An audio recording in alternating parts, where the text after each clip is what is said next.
e todas. Então, eu quero inicialmente agradecer pelo convite para participar dessa atividade e imediatamente elogio por essa iniciativa. Bom, a minha relação aqui com a Noelda começou porque o professor Kyong me convidou para conhecer o projeto do Centro de Estudos Africanos, porque eu sou a diretora do Centro de Estudos Africanos da UFMG, criado em 2012. Então, a partir daí, nós começamos um diálogo de cooperação entre os dois centros. Bom, então eu agradeço o Pedro Matos pelo convite e, por meio do professor Kyong, eu agradeço a ele e aos demais organizadores desse primeiro seminário do Afrodom, intitulado Dignidade Humana e Justiça Social, que está voltada para a questão do negro no Brasil. Eu vou começar questionando e problematizando a realização de eventos nessa natureza apenas nos dias 2 de novembro e 13 de maio. O que significa fazer dezenas e dezenas de eventos apenas nesta semana ou nestes dias? Este questionamento é o mesmo que eu faço para as escolas, que são obrigadas, por lei, a ministrar os conteúdos relativos à história da África e da cultura afro-brasileira em todo o ano letivo. Contudo, as escolas se reservam a fazer apenas algumas atividades lúdicas em apenas uma semana, para, de forma ingênua e folclórica, pensar que atendem ao conteúdo curricular exigido. Abrindo um parêntese aqui, é muito comum eu ter alunos que já ministram aulas em escolas públicas e privadas me perguntarem o que fazer na Semana da Consciência Negra para atingir o que a lei obriga, né? Então, não é incomum dizer que vai levar um grupo de capoeira, um grupo de congado, ou que vai fazer comida africana, ou que vai fazer algumas danças, alguns tipos de danças que eles chamam de danças africanas. Então, eu chamo a isso a folclorização dos conhecimentos relativos à história da África. Quando ministro cursos de formação de professores em instituições públicas e privadas de BH, questiono esse tipo de solução. Então, os professores dizem que não sabem como incluir o conteúdo da história da África no currículo. Nesse sentido, eu pergunto aos professores, como você inclui a história da Grécia e da Roma no conteúdo escolar? Eles respondem, estudando e incluindo o conteúdo no período da história correspondente. Eu respondo que se deve fazer o mesmo com a história da África. A história da África deve ser incluída no currículo de todo o ano e não apenas em um dia ou em uma semana. Apesar de eu ter começado questionando os eventos realizados apenas nesse dia, eu reconheço a importância da institucionalização do 20 de novembro. No dia em 20 de novembro de 2003, pela primeira vez, foi considerado, do ponto de vista nacional, como um dia da consciência negra, porque foi o dia da morte de Zumbi dos Palmares. Zumbi dos Palmares é visto como representação maior da ideia de liberdade no Brasil, porque ele morreu lutando para manter a liberdade daqueles que viviam lá no Quilombo dos Palmares, em Alagoas. Como vocês sabem, uma tropa foi enviada de São Paulo naquela semana, comandada pelo Domingos Jorge Velho, para destruir o Quilombo. De todo modo, ainda, eu considero importante datas como essa, porque são lugares de construção de memória. Concluindo esse ponto, a consciência negra, digo e reafirmo que a consciência negra não deve ser um dia, deve ser o ano inteiro. Também não cabe apenas aos negros debaterem sobre esse tema. Trata-se de debate sobre consciência nacional. E, nesse sentido, a Noelda está de parabéns por ter aberto esse momento para a gente tratar desse tema nessa universidade, que é também um espaço de discussão intelectual Ali. Eu queria que você passasse... eu que passo, mas esqueci. Agarrou, hein?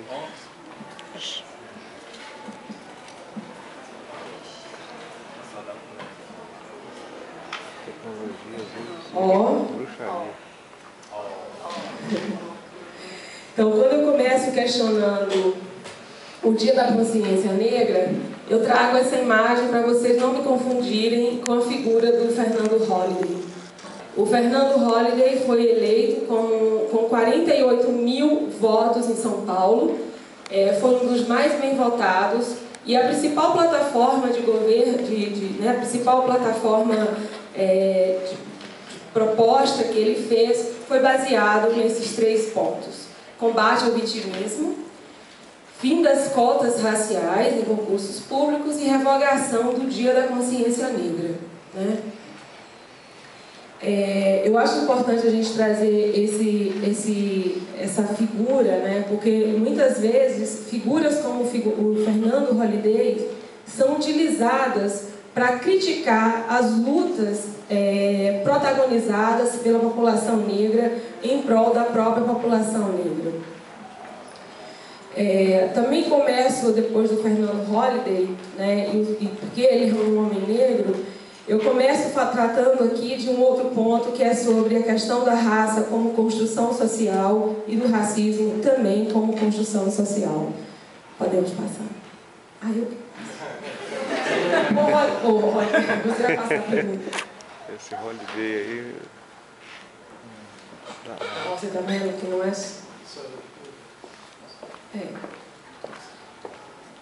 não sei se vocês conseguem ler, nem eu consigo. Eu estou muito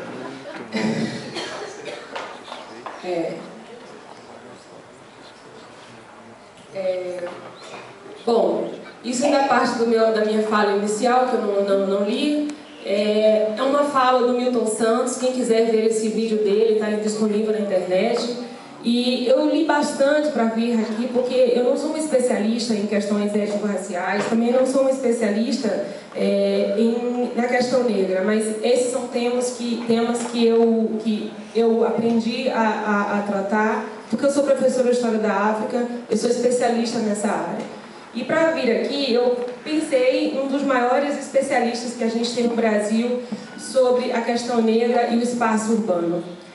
Essa é uma fala do Milton Santos, um famoso geógrafo brasileiro. Ele fala assim: eu estou muito mal satisfeito com a maior parte do discurso dos movimentos negros, porque são repetitivos esses discursos, são pobres e não são mobilizadores realmente, exceto para choramingas. De que adianta continuar dizendo que os negros ganham menos no mercado de trabalho? Muito pouco. Todo mundo já sabe disso. Com pequenas variações, é a mesma coisa sempre. Do que adianta sair dizendo que há um preconceito aberto ou larvar? Todo mundo sabe disso, inclusive aqueles que cometem sabem que estão fazendo preconceito. Muitos não sabem. Aí entra o papel de outro discurso, que é o discurso da conscientização a partir de palavras de ordem. Eu não vou aceitar discutir que os negros têm ressentimento por uma maneira muito simples, porque o nosso ressentimento, se existe, ele não é eficaz, ele não tem poder. O ressentimento que tem eficácia é do que tem poder, ou seja, é da pessoa branca. Agora sim. Vamos ver. Oi. Então, falando de raça como construção social. Muito se sabe sobre a genética da pigmentação da pele. Um alelo receptor de melana cortina confere pigmentação preta à pele e é uma constante em diversas populações africanas, mas ausente em populações europeias. E dada a origem africana da humanidade, é lógico concluir que populações europeias passaram por alguma forma de despigmentação.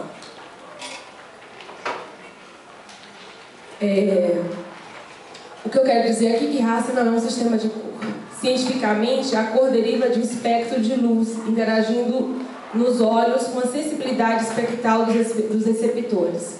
Se negros e brancos representam os extremos do contínuo social, então pessoas mistas não poderiam ser marrom, como são comumente referenciadas nos Estados Unidos e no Brasil. A mistura de negros e brancos produz cinza, e nenhuma sombra de cinza é marrom. A ilógica crença como cor da pele é uma construção social. A mais significante construção social da cor da pele tem sido a da supremacia branca, isto é, a ideia de que pessoas classificadas como brancas são superiores a todas pessoas e civilizações não brancas. A raça é socialmente, portanto, a raça é socialmente construída. Linhas e categorias raciais são traçadas artificialmente por seres humanos. Raça é um sistema hierárquico de relações humanas. A raça ocorre a partir de um contexto nacional. Como vocês sabem, a questão de cor de pele depende do lugar onde você vive. A raça é um fenômeno social e historicamente específico. Em relação a esse ponto de construção do contexto nacional, vocês sabem que muita gente no Brasil, nos Estados Unidos, não seriam consideradas brancas. A raça é um sistema. Ela é parte... As partes móveis desse sistema se constituem em discriminação racial, desigualdade racial, políticas raciais e injustiças sociais. Injustiça racial. O sistema racial mais importante na era da modernidade foi a dominação branca. Estatisticamente, o que é raça? O número de negros no Brasil é baseado na autodeclaração. Vocês sabem que o IBGE vai na sua casa e pergunta qual é a cor da sua pele. A pessoa pode dizer qualquer cor. Inclusive, o Antônio Risério, sociólogo, ele identificou que no IBGE há 240 cores. Né? Essas cores variam desde o branco até o rosa, amarelo, cor de chocolate, cor de café com leite, cor de café, cor de formiga. A pessoa pode dizer qualquer cor. Ele vai anotar. Mas ele tem também as 4 cores que o IBGE determina. Então, quando ele olha para você, ele diz que cor você tem. E são esses dados que vão determinar as políticas públicas. Mas a gente não tem, no Brasil, né, quer dizer, o IBGE criou uma concepção do que é ser negro. E nesse ponto, né, a gente não tem uma classificação biomédica ou biométrica, né? Mas o moço do IBGE, a moça, né, o recenseador, recenseadora, ele vai olhar para você e vai dizer qual é a sua cor. Nesse sentido, quando fui entrevistada pelo IBGE a primeira vez, eu estava morando aqui em BH. E o moço era muito desconfiado de tudo que eu falava.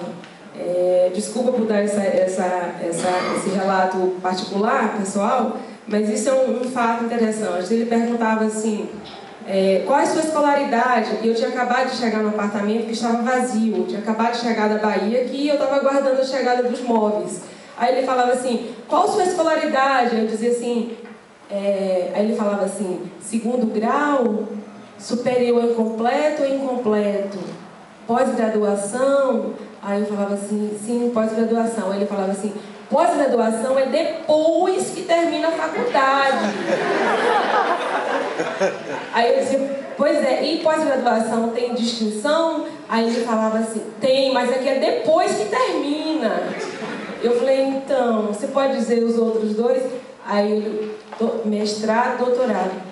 Doutorado é depois, é muito depois que você termina a graduação. Aí faz um mestrado, tem um doutorado, né? Então, ele tentava me explicar, né? Para ele eu estava assim, eu estava vivendo ali uma espécie de esquizofrenia na frente dele, né? Ou então, quando ele pergunta, o seu salário é entre, sei lá, assim, abaixo do salário mínimo, de 1 a 3, de 3 a 5, de 5 a 10, de 10 a 15. Aí ele ia assim, eu falava, não. Ele falava assim, olha, 10 salários mínimos são 8.000 reais, né? Ele tentava me dizer os valores e Bom, e no final, quando ele perguntava qual era a cor da minha pele, eu dizia para ele, essa é a minha cor, eu sou uma pessoa negra, e eu queria que você, na sua classificação, você me marcasse nesse questionamento como negra. E ele dizia, ele olhava para mim e falava, não, porque é o seu dado que vai contar nas políticas públicas. Então, só nesse momento que eu dialoguei com ele nesse sentido, que ele relativizou um pouco, mas eu fiquei muito duvidosa se ele considerou a minha entrevista como uma entrevista, se ele considerou a minha entrevista como uma entrevista real, né? Bom, estatisticamente, o que é raça, né? Ser negro é uma afirmação a respeito da posição social de um indivíduo. Não existe, nunca existiu uma sociedade ou comunidade científica que tentou realizar suas classificações raciais a partir da genética da população. Porque eu disse lá no início que raça não é genética, né? A raça ela é social. Então, os critérios são sempre exógenos, né? Eles não questionam, nunca questionaram a genética para determinar as classificações.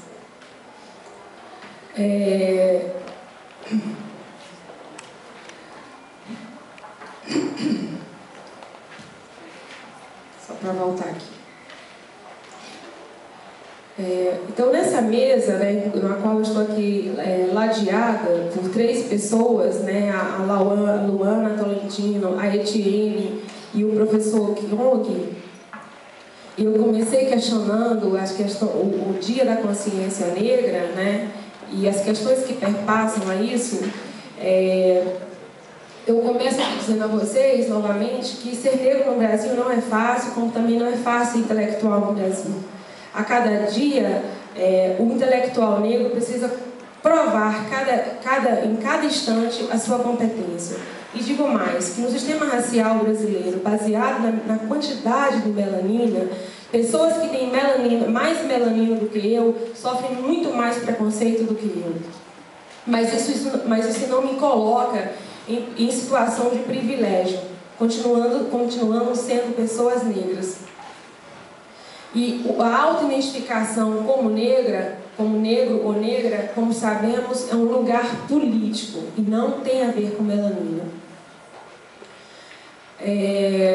Como disse o professor Milton Santos, eu não vim aqui para trazer dados que todo mundo já sabe. A mulher negra recebe menor salário, né? Os dados são esses que ele diz, que a mulher negra recebe menor salário do que homens negros e do que as mulheres brancas, mesmo quando ocupando os mesmos cargos. A mulher negra, em geral, tem menos 2 anos de escolaridade em relação à mulher branca. Um adolescente negro tem 5 vezes mais chance de morrer assassinado do que um adolescente branco. Homens negros têm menos chance de terem promoções nas empresas onde trabalham do que os homens brancos, e mulheres negras menos ainda.